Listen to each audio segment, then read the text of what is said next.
මේ විදිහට Adolf Hitler ජර්මනිය නැගිට්ටගෙන එනකොට දැන් ඔය ආර්ථික අවපාතය අනික් රටවල් වලටත් බලපාලා තිබ්බේ. අපි දන්නවා දැන් ප්‍රංශය බ්‍රිතාන්‍යයටත් ඕක තදින් බලපාලා ඒගොල්ලන්ගේ දේශපාලන විවිධ අරගල තිබුණ ඔය කාලේ.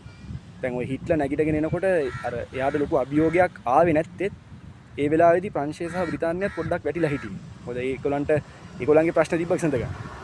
දැන් කොහොම හරි මේ විදිහට හිට්ලර්ගේ නැගිටීම ගැන පොඩ්ඩක් මේගොල්ලන්ට තේරෙන්න ගත්තේ හිට්ලර් අර අපි දන්නවා සුඩේටන්ලන්ඩ් ඒ කියන්නේ චෙකොස්ලෝවැකියාව පැත්තේ තිබ්බා ජර්මන් වැඩිපුර මිනිස්සු හිටපු පැත්තක්.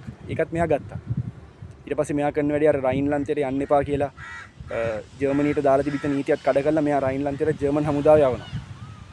දැන් ඔය සිදුවීම් දෙකෙන් පස්සේ පොඩ්ඩක් මේගොල්ලෝ දැනගන්නවා මෙයා එන පොට හොඳ නැහැ. කළා මෙයා ඊළඟට කරන වැඩේ 1938 චෙකොස්ලෝවැකියාව ආක්‍රමණය කරනවා. එතකොට නම් දැනගන්නවා දැන් නම් පොර එන්නේ මොකාටද කියලා. ඒකෙන් පස්සේ කොහොම හරි අපි දන්නවා 1939 සැප්තැම්බර් 1 වෙනිදා ජර්මනිය පෝලන්තයට පහර දෙනවා. එතනදී බ්‍රිතාන්‍ය සහ ප්‍රංශය එකතු වෙලා ජර්මනියට විරුද්ධව යුද්ධ ප්‍රකාශ කරනවා. ඕක තමයි දෙවන ලෝක යුද්ධයේ ඔෆිෂියල් ආරම්භය කියලා අපිට කියන්න පුළුවන්. කොහොම හරි මෙතනදී රුසියාවත් මේ යුද්ධයට සම්බන්ධ වෙනවා. හැබැයි ඒ සම්බන්ධ වෙන්නේ ජර්මනිය පැත්තෙන්. මොකද කොමියුනිස්ට් සහ නාසිවරු කියන්නේ සතුරෝ. හැබැයි මෙතනදී හිට්ලර් කොහොම හරි කොමියුනිස්ට්ලත් එක්ක පොඩි ගිවිසුමක් අත්සන් කරගෙන මෙතනදී ඒගොල්ලන්ගේ සහයත් ගන්නවා. කොහොම හරි පෝලන්තේ දෙකට බෙදා ගන්නවා. ඇත්තටම මේ වෙලාවේදී ප්‍රංශය සහ බ්‍රිතාන්‍ය ලොකු යුද්ධයක් කරන්නේ නැහැ ජර්මනිය විරුද්ධව. මොකද අපි දන්නවා ප්‍රංශයේ තිබිච්ච බලකොටු වගේක්. ප්‍රංශය සහ ජර්මනිය දේශ සීමාවේ. මේ බලකොටු හින්දා ප්‍රංශය ඇත්තටම හිතුවේ ප්‍රංශය ආරක්ෂිතයි කියලා. ඒගොල්ලෝ ඇත්තටම ලොකුට යුද්ධයට යනවට වඩා ඒගොල්ලන්ගේ ආරක්ෂාව ගැන හිතුවේ. මොකද පළවෙනි ලෝක යුද්ධයේ ඒගොල්ලන්ට වෙච්ච අත්දැකීම් වල ප්‍රතිඵලයක් විදිහට. ඒගොල්ලෝ ගොඩක් ඒගොල්ලන්ට විනාශයක් කරගන්න කැමති වුණේ නැහැ. කොමාරි මෙතනදී බ්‍රිතාන්‍යයත් සම්බන්ධ වුණා. බ්‍රිතාන්‍යයත් ඒගොල්ලන්ගේ හමුදාවල් එව්වා. හැබැයි ගොඩක්ම බ්‍රිතාන්‍යය මෙතනදී ගොඩබිම සටනට වඩා ඒගොල්ලෝ ફોකස් කරේ අර ගුවන් සටන සහ නාවික සටන ගැන. දැන් ප්‍රංශය තමයි ඇත්තටම ගොඩක් ගොඩබිම හමුදාවල් වල බර ඇත්තේ. දැන් අපි දන්නවා මේ වෙලාවේදී දැන් හිට්ලර්ගේ යුද්ධය ගැන බ්‍රිතාන්‍යයේ නෙවිල් චේම්බර්ලින් අගමැති. එයාට ඒ වෙලාවේදී එයා අත්තරම දේශපාලන වශයෙන් ෆේල් වෙනවා. මොකද එයාට ප්‍රෙඩික්ට් කරන්න බැරි වෙනවා හිට්ලර්ගේ තත්ත්වය. නිසා එයා දේශපාලන වශයෙන් එයා ෆේල් වෙලා එයා ගෙදර යනවා. එයාට පස්සේ බලයට එන්නේ වින්ස්ටන් චර්චිල්. දැන් අත්තරම වින්ස්ටන් චර්චිල් බලයට ආපු එක හිට්ලර් දැනගන්නවා දැන් නම් චේම්බර්ලින් වගේ සෙල්ලම් කරන්න බෑ චර්චිල් එක්ක.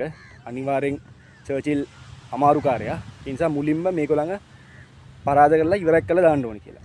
කොහොම හරි 1940 මැයි 10 වෙනිදා හිට්ලර් කරන වැඩේ අලුත් මිලිටරි සෙල්ලමක් දානවා.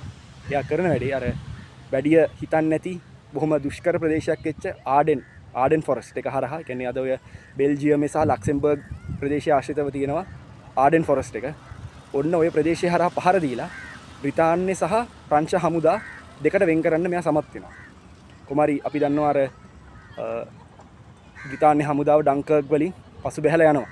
බ්‍රිතාන්‍ය තිබිච්ච හැම බෝට්ටුවක්ම හැම නැවක්ම වල කොමාරි බ්‍රිතාන්‍ය හමුදාවේ කට්ටිය බේර ගන්න සමත් වෙනවා. හැබැයි ඒගොල්ලන්ගේ ආයුධ වාහන ඔක්කොම ඩන්කර්ක් වල දාලා තමයි එන්නේ. කොමාරි ලක්ෂ 2ක් විතර සෝල්ජර්ස්ලත් යටත් වෙන්න. මොකද අර රියර් ගාඩ් ඇක්ෂන් එක අනික් අයට පසුපස ඉන්න ලක්ෂ 2ක් විතර පොඩි රියර් ගාඩ් ඇක්ෂන් එකක හිටියා. කොමාරි ඒගොල්ලොත් යටත් වෙනවා. ඔය වගේ හැබැයි ලොකු හානියක් වෙන්නේ නැහැ බ්‍රිතාන්‍යයට. හමුදා ඇතින් ඒගොල්ලන්ගේ ගොඩක් අය ආපහු මව් රටට එනවා.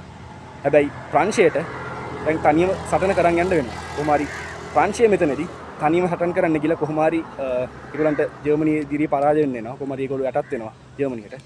යටත් වෙලා කොහොම හරි අර පළවෙනි ලෝක යුද්ධේ අවුරුදු 4ක් ජර්මනිය යුද්ධ කරා ප්‍රංශය යටත් කරගන්න. හැබැයි දෙවන ලෝක යුද්ධේ හිට්ලර් සති 6ක් ඇතුළත මුළු ප්‍රංශයම යටත් කරා.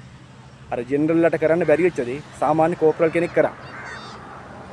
මේකෙන් පස්සේ බ්‍රිතාන්‍ය තනියම සටනක නියැලෙනවා. මොකද ඒ වෙලාවේදී ඇමරිකාව වෙන්නෙත් නැහැ යුද්ධෙට. මොකද ඇමරිකාව කියන්නේ ඒකෙත් හිටිය ජර්මන් සම්භාවයක් තියෙන මිනිස්සු. ඇමරිකාවට ඇත්තට ඕනකමක් තිබ්බේ නැහැ මේ කොහෙවත් තියෙන යුද්ධයකට පැටලිලා ඒගොල්ලන්ගේ ආර්ථිකය නැති කරගන්න. ඒගොල්ලෝ ජර්මනියත් එක්කත් බ්‍රිතාන්‍ය එක්කත් සහයෝගයෙන් යන ගමනක් ඒගොල්ලෝ හිතුවේ. ගොඩක් ඇමරිකන්ස්ලාට තිබ්බේ එහෙම අදහස. ඒ නිසා ඇමරිකාව යුද්ධයට ආවේ නැහැ. හැබැයි ඒගොල්ලෝ බ්‍රිතාන්‍යයට යුද්ධ ආධාර දුන්නා. ඒගොල්ලන්ගේ මිලිටරි ඇසිස්ටන්ස් ඒගොල්ලෝ බ්‍රිතාන්‍යයට දුන්නා. රුසියාවත් මේ වෙලාවේ බ්‍රිතාන්‍ය පැත්තේ නෙමෙයි ඒගොල්ලොත් වෙනම පැත්තක හිටියේ කමියුනිස්ට්වරු. කොමාරි ඒ නිසා බ්‍රිතාන්‍යයට තනියම ජර්මනිය එක සටන් කරන්න වුණා. ඔය අතරේදී ඉතාලියත් ජර්මනිය පැත්තෙන් යුද්ධයට එනවා. අප්‍රිකාව පැත්තේ කොහොමද දැන් බ්‍රිතාන්‍යයට ඒගොල්ලෝ එක්කත් යුද්ධ කරන්න වෙනවා. දැන් බ්‍රිතාන්‍ය ටිකක් අමාරු අඩියකට වැටෙන වෙලාවක් මේක. හැබැයි ඇමරිකාව ඒ වෙලාවේදී අර යුදමය ආධාර විදිහට හමුදාවෙ නැති වුණාට ඒගොල්ලෝ පුළුවන් විදිහට බ්‍රිතාන්‍යයට උදව් කරා. අට්ලාන්ටික් සාගරය හරහා බ්‍රිතාන්‍යයට කෑම ආයුධ වගේ දේවල් ඒගොල්ලෝ එවන්න ගත්තා.